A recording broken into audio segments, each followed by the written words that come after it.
Right, welcome to NRGscapes and our presentation on trans-medium craft propulsion, field coupling, material science and energetic membranes. This is a culmination of quite a long period of work over several years, looking at UAP observations and developing a theoretical work based on them. So I'm going to take you through a presentation that looks at what we've come up with so far in our business. NRGscapes itself is positioned at the intersection of expanded electrodynamics, interdimensional theories, and aerospace application. So we bring together insights from the edge of science and turn them into tangible and testable technologies.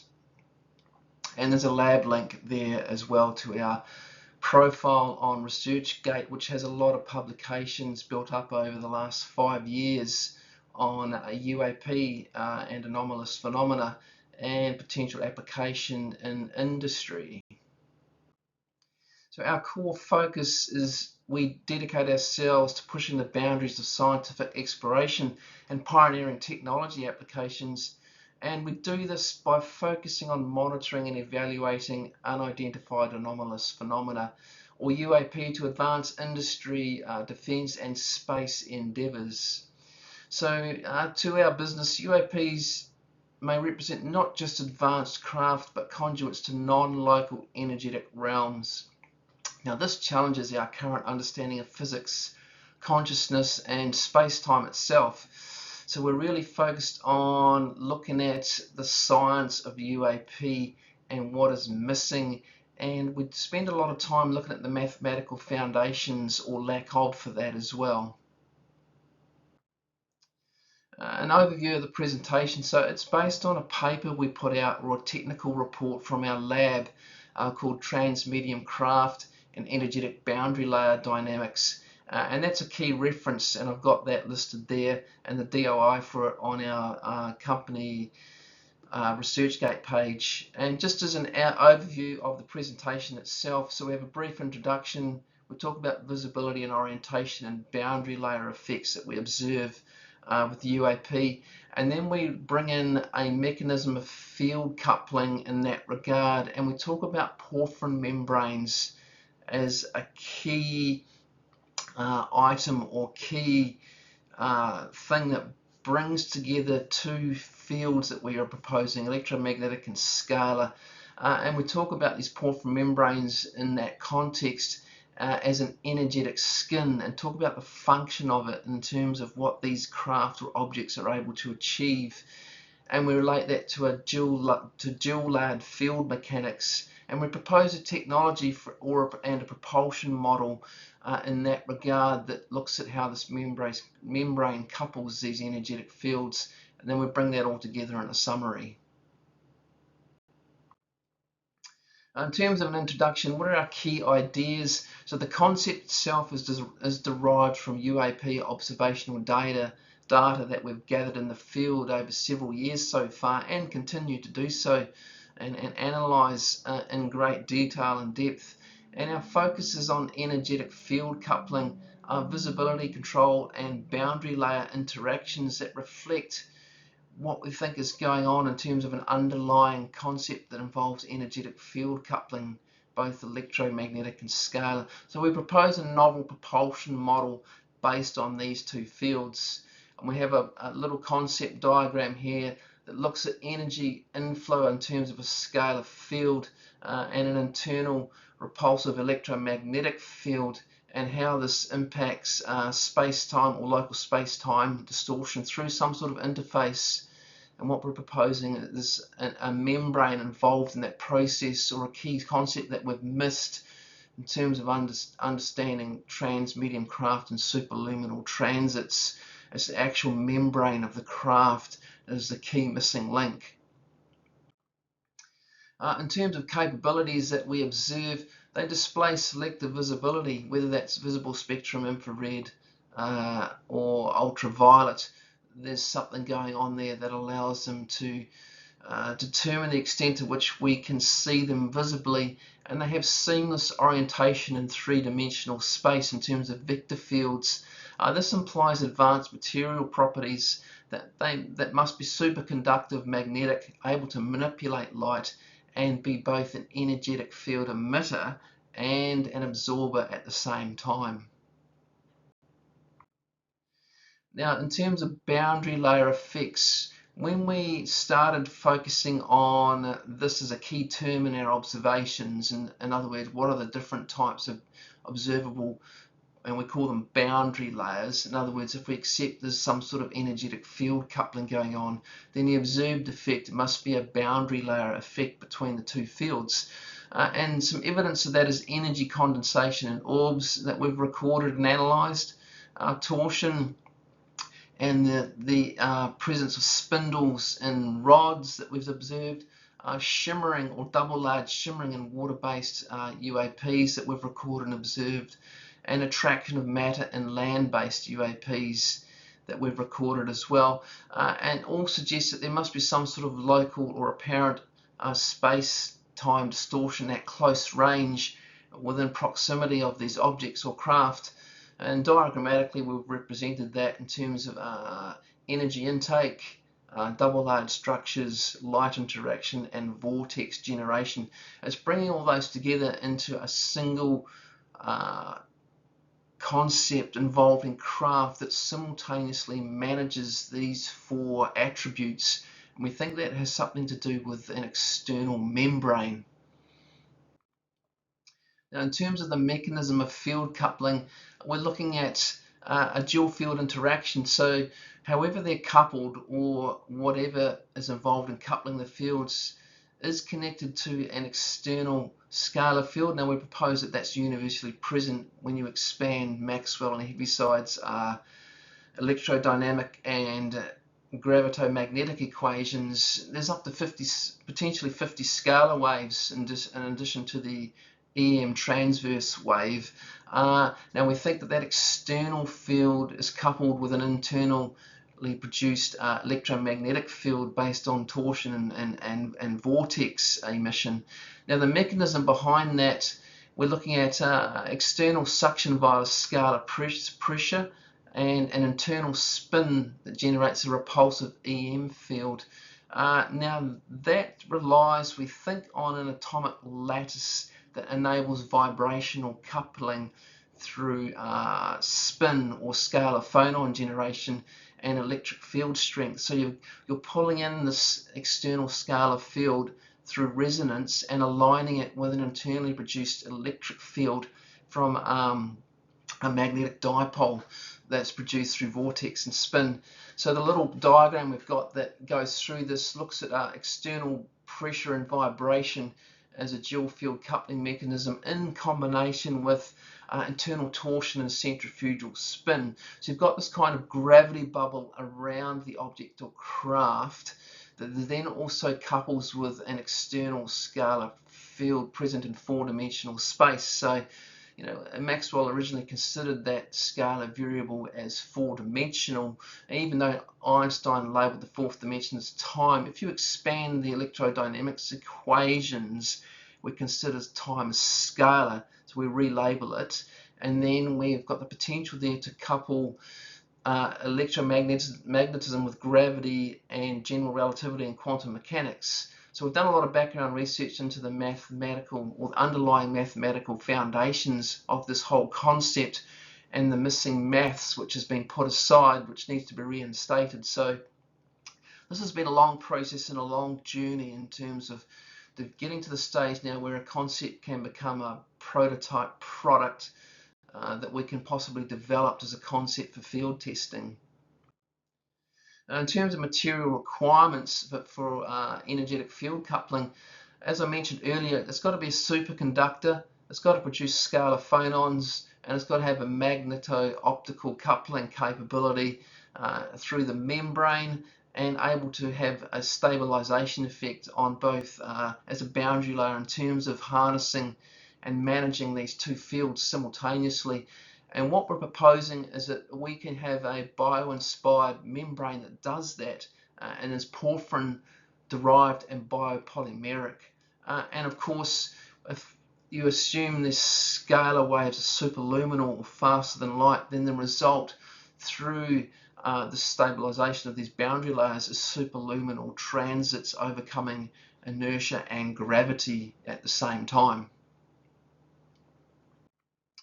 Now, in terms of the porphyrin membranes themselves, we've got some bioinspired analogies there, because chlorophyll, of course, is a porphyrin-derived molecule with a magnesium ion center, and hemoglobin is another porphyrin, naturally occurring porphyrin that has iron at its center. So the key features of a membrane that is capable of energetic field coupling has got to be metallized. So it's got to have a metal ion center.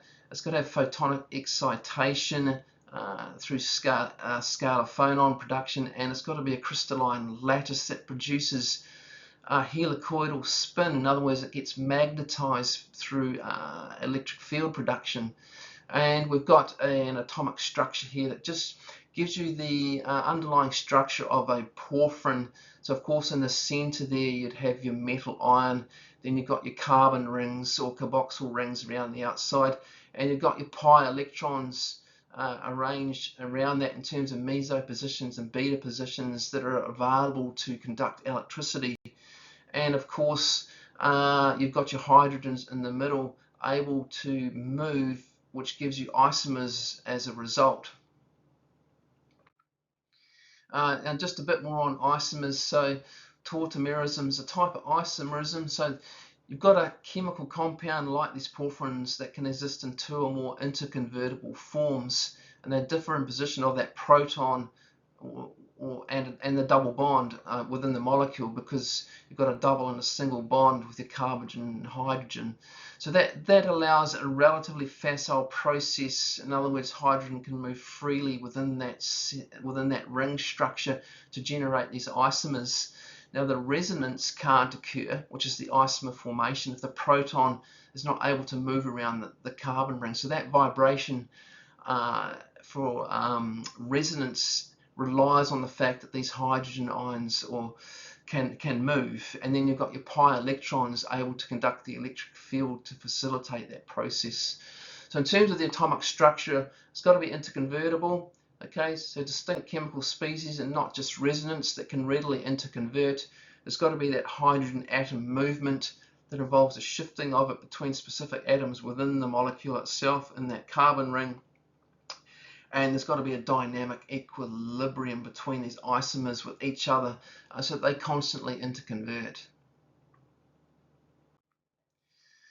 Now, in terms of applying that to an energetic skin function, we think of it as a living membrane or a living skin. It's able to absorb energy and re-radiate it via subatomic particle spin through electric field generation.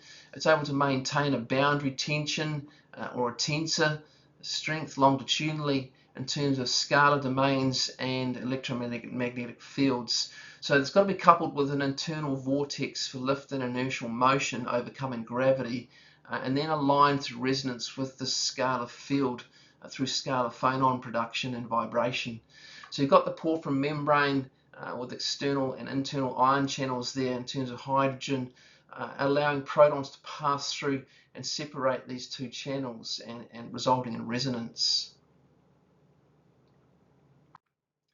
In terms of the mechanics of operation, it boils down to three core concepts here: the internal torsion core, and the power supply to that core to generate the EM repulsion to reduce inertial mass. You've got the external boundary layer through scalar vibration or a scalar vibration system that's drawing in this energy and matter from the scalar field and resulting in a hybrid field propulsion system through energetic field coupling. So we're totally bypassing any combustion here. There's no combustion at all in terms of, as an analogy, going fast enough to break the sound barrier and having that cone, condensation cone around, say, a fighter jet before it breaks the sound barrier. Now, an analogy to that is the boundary layer here is between the scalar field and the electromagnetic field produced around an object in terms of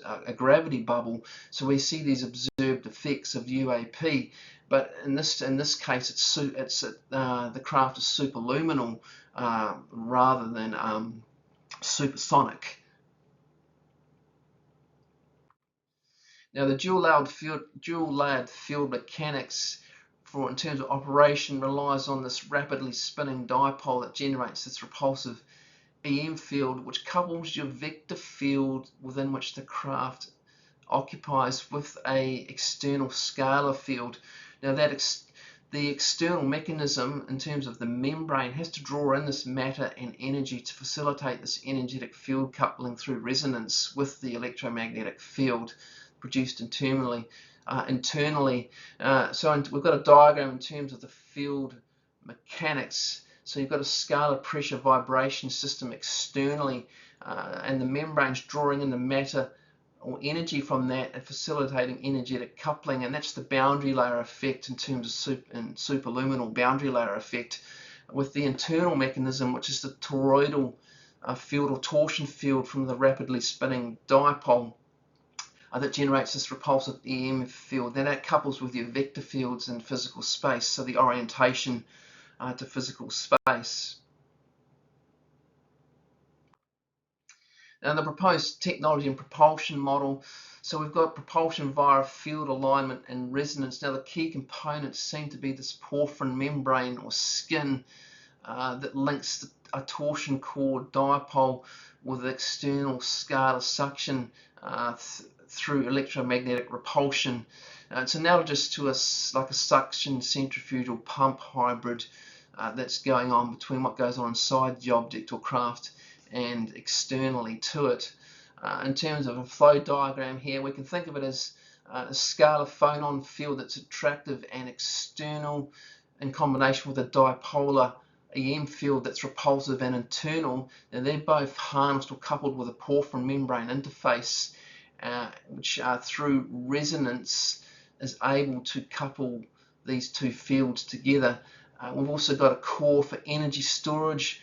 We've got space-time gradient modulation, so the magnitude of the effect when you're going into four-dimensional scalar space depends on the amount of energy produced through this vortex in terms of electric current that's run through the membrane for scalar phonon production and helicoidal magnetic resonance. So when the craft is ready to jump, that is produced, an alignment occurs, and you've got this hop through the scalar field, overcoming inertia and gravity. So a summary of observations overall, the 6 key things is the dual energetic field coupling, the visibility modulation that goes on in terms of observations, the transmedium traversal that is allowed because of energetic field coupling, and that this is based on a porphyrin based energetic skin or living skin, bioinspired. That's coupled with an internal vortex EM dipole which interacts with a four-dimensional scalar lattice external to us. So you can think of this scalar field as four-dimensional, and it's like a universally present lattice that can be harnessed if you have a membrane that can produce scalar phonons that allow an object to align with it and be essentially pulled through it of its own accord, while also orientating itself to physical space through this electromagnetic field. So in conclusion, just a summary diagram here. On the left, we've got the scalar field coupling, which is attractive and external, universally present, superluminal, accessed via scalar phonons or longitudinal sound-like waves and resonance, and drives material towards the craft. So it's essentially through a boundary layer, it's pulling itself through the scalar field. Then on the other side, we've got this EM field coupling that's repulsive and internal, generated through vortex, torsion and spin, manifests as a dipole capable of repelling or reducing mass and resisting gravity and inertia, linked to visible light manipulation and absorption and distortion. So you've got both alignment and movement. So it seems this membrane is key, and in our business we continue to develop our concepts around the structure of this membrane, leading to a design prototype for production that can be printed or laid down and then go into a test phase on a craft. And whether or not we are able to produce a craft with directional control, that is the multi-million-dollar question. It's one thing to produce the membrane, it's another thing to test it on a transmedium craft. So we're talking to a few interested parties in that regard. We need to do a few more years of fieldwork observations and recording of data of anomalous phenomena, just to get some more data to underpin this concept about this membrane and its molecular structure, and laying it down on a craft. So I'll leave it at that for now, and we look forward to further engagement in our business as we move forward in transmedium craft design.